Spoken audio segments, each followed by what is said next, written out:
Hello guys, welcome back to இடி Tamil. So இந்த வீடியோவில் நம்ம ஆட்டோகேடில் எப்படி பிடிஎஃபை இம்போர்ட் பண்ணுறது அப்படின்றத பற்றி நம்ம டீட்டெயில்டாக பார்க்கலாம். ஓகேவா? ஸோ அதுக்கு முன்னாடி நம்ம சேனலுக்கு புதுசாக வந்திருந்தீங்க அப்படின்னா மறக்காமல் நம்ம சேனலை சப்ஸ்கிரைப் பண்ணிடுங்க, சப்போர்ட் பண்ணுங்கள், உங்கள் ஃப்ரெண்ட்ஸுக்கும் வந்து ஷேர் பண்ணி விட்டுருங்க. ஓகேவா? ஸோ வாங்க வீடியோக்குள்ளே போகலாம். ஸோ கைஸ், அதுக்கு உங்கள் கமெண்ட் பாரில் ஜஸ்ட் என்டர் அப்படின்னு டைப் பண்ணிங்க அப்படின்னா எக்ஸ்டர்னல் ரெஃபரன்ஸ் அப்படின்ற இந்த ஒரு கமெண்ட் வந்து உங்களுக்கு ஓப்பன் ஆகும். ஸோ அதில் டாப்பில் இந்த இடத்துல ஒரு ஏரோ மார்க் இருக்குது இல்லையா? ஸோ அந்த ஏரோ மார்க்கு நீங்கள் ப்ரெஸ் பண்ணிங்க அப்படின்னா ஸோ அட்டாச் பிடிஎஃப் அப்படின்னு சொல்லிட்டு இங்கே ஒரு ஆப்ஷன் கொடுத்துருப்பாங்க. ஸோ அந்த ஆப்ஷன் நீங்கள் கிளிக் பண்ணதும் இந்த மாதிரி ஒரு பாக்ஸ் ஓப்பன் ஆகும். ஸோ இது எதுக்கு அப்படின்னா உங்கள் பிடிஎஃப் ஃபார்மேட் ஃபைலை வந்து நீங்கள் லொக்கேஷனில், அதாவது எந்த லொக்கேஷனில் நீங்கள் வச்சுருக்கீங்களோ ஸோ அதை நீங்கள் கிளிக் பண்ணிவிட்டு ஜஸ்ட் ஓப்பன் அப்படின்னு கொடுத்துக்கணும். ஸோ கொடுத்த பிறகு பார்த்தீங்கன்னா ஸோ இதில் ஃபைல் பேத், அதாவது பேத் டைப் வந்து ஃபுல் பேத்தில் இருக்கணும். அதுக்கப்புறம் வந்து இன்சர்ஷன் பாயிண்ட்டுன்னு பார்த்தீங்க அப்படின்னா அதாவது அந்த ஃபைல் வந்து லொக்கேட் ஆகுது பார்த்தீங்களா, அந்த ஒரு ஆக்சிஸ் பாயிண்ட்டு நமக்கு இதில் கொடுத்துருப்பாங்க. ஸோ இதில் எக்ஸ் அப்படின்னு சொல்லிட்டு 0 இருக்கும், ஒய்ன்னு சொல்லிட்டு 0 இருக்கும், ஜெட்டுன்னு சொல்லிட்டு 0 இருக்கும்.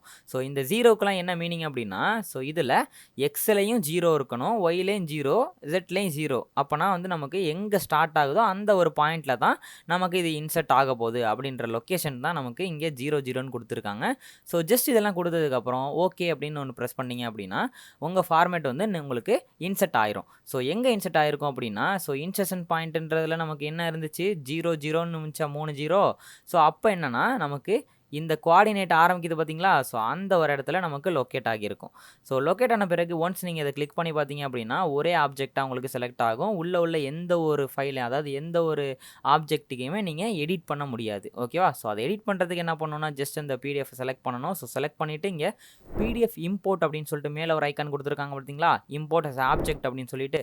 ஸோ அந்த ஒரு ஐக்கானை நீங்கள் கிளிக் பண்ணீங்க அப்படின்னா இதில் ஒரு ரெக்டாங்கிள் வந்து ட்ரா பண்ண சொல்லும். ஸோ ரெக்டாங்கிள் மீன்ஸ்னா இந்த இடத்துலேருந்து, அதாவது எதுலேருந்து எது வரைக்கும் உங்களுக்கு பிடிஎஃப் ஃபார்மேட் வந்து ட்ராயிங்காக மாறணும் அப்படின்றதுக்கான ஒரு ரெக்டாங்கிள் தான் இது.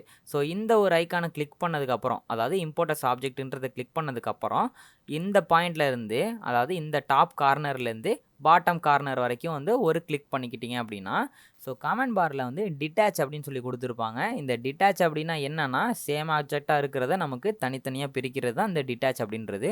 ஸோ இந்த ஒரு ஆப்ரேஷன் பண்ணும்போது நம்ம எக்ஸ்ப்ளோட் பயன்படுத்தக்கூடாது. ஸோ அதுக்கு சிமிலராக என்ன பயன்படுத்திக்கலாம் அப்படின்னா இந்த இம்போர்ட் அஸ் ஆப்ஜெக்டில் டிட்டாச் அப்படின்றத பயன்படுத்திக்கலாம். ஸோ டிட்டாச் அப்படின்றத ஒன்ஸ் நீங்கள் கிளிக் பண்ணிட்டீங்கன்னா இந்த மாதிரி லோடிங்ஸ் ஆகி உங்களுக்கு ஒரு நார்மல் ஆப்ஜெக்டாக கன்வெர்ட் ஆயிரும். ஸோ இதுக்கப்புறம் நீங்கள் அதில் என்னென்ன யூஸ் பண்ணியிருக்காங்க அப்படின்றத ஈஸியாக நீங்கள் விசிபிள் பண்ணி பார்த்துக்கலாம். ஓகேவா? ஓகே. ஸோ இதுதான் வந்து கமெண்டோட யூசேஜ். ஓகேவா? ஸோ இது போலவே நெக்ஸ்ட் அடுத்த ட்ரிப்ஸ் அண்ட் ட்ரிக்ஸ் வீடியோவில் சந்திக்கிறேன். So signing off.